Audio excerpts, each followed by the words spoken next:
Olá pessoal, vamos falar um pouquinho hoje sobre as comorbidades que as mulheres dentro do espectro autista apresentam.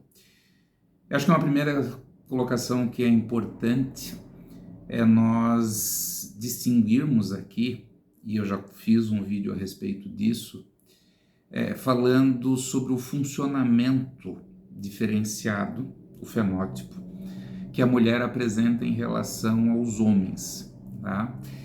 Então, algumas dessas características, como o masking, a consciência e o desejo sobre o aspecto social, as relações que a mulher tem estando dentro do espectro autista, com imposições culturais relacionadas à responsabilidade, à posição que a mulher supostamente deveria exercer dentro do contexto social.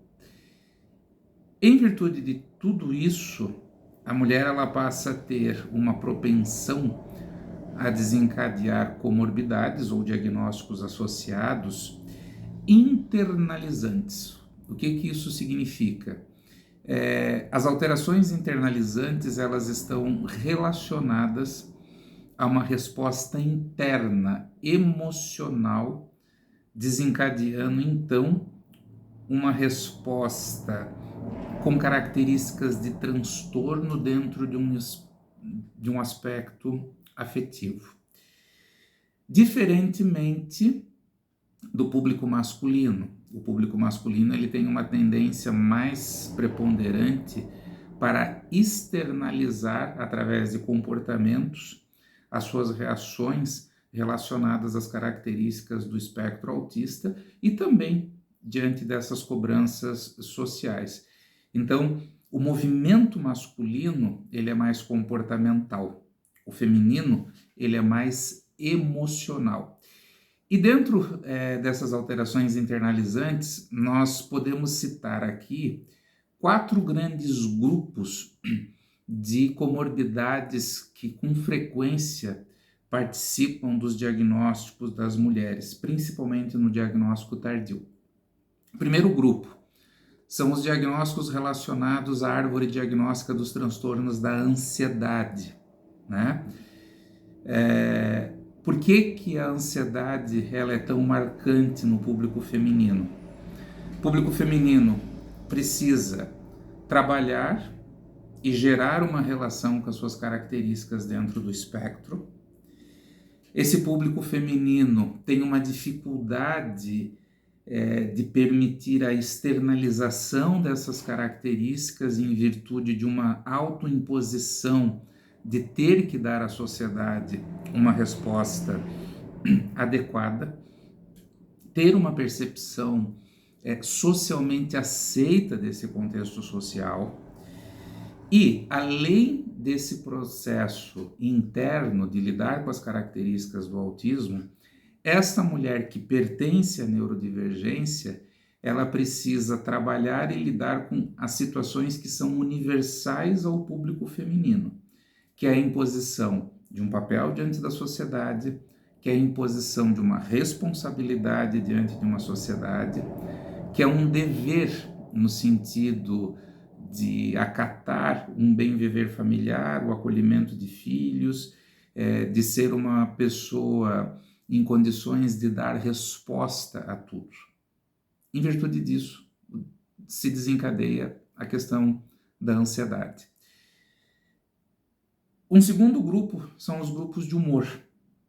São diagnósticos relacionados à árvore diagnóstica dos transtornos de humor. E nos transtornos de humor, nós temos 2 diagnósticos preponderantes que são comuns dentro das avaliações clínicas. Nós temos as mulheres que apresentam quadros de transtornos depressivos ou mulheres que apresentam quadros de transtorno bipolar. Clinicamente falando, há uma equidade quantitativa nessa disposição diagnóstica. Há um equilíbrio muito acirrado entre esses 2 diagnósticos e o espectro autista feminino. Por que esse humor ele se altera? A ansiedade, ela pode gerar uma angústia, que nós estamos falando a mesma coisa, eu estou pedagogicamente usando a palavra angústia para caracterizar uma intensidade muito severa dessa ansiedade, tá? E a angústia, ela se assemelha em alguns pontos de uma forma muito parecida com alguns sintomas dos transtornos depressivos, tá? Quando a mulher ela não consegue dar essa resposta, o que vai acontecer? Ela vai começar a se autodepreciar, ela vai começar a se autodesqualificar, a sua estima cai significativamente, uma sensação de impotência diante de alguns fatores que acontecem na sua rotina vão eclodindo, e você passa a ter uma resposta ou depressiva, de menos-valia, ou você vai ter uma resposta oposta, em que essa mulher ela pode responder de uma maneira eufórica ou de uma maneira maníaca, no sentido de criar dentro de si, de gerar dentro de si um mecanismo de defesa, entre aspas, para conseguir combater essa sua autopercepção, que ela define como uma autopercepção de incompetência diante de determinados aspectos.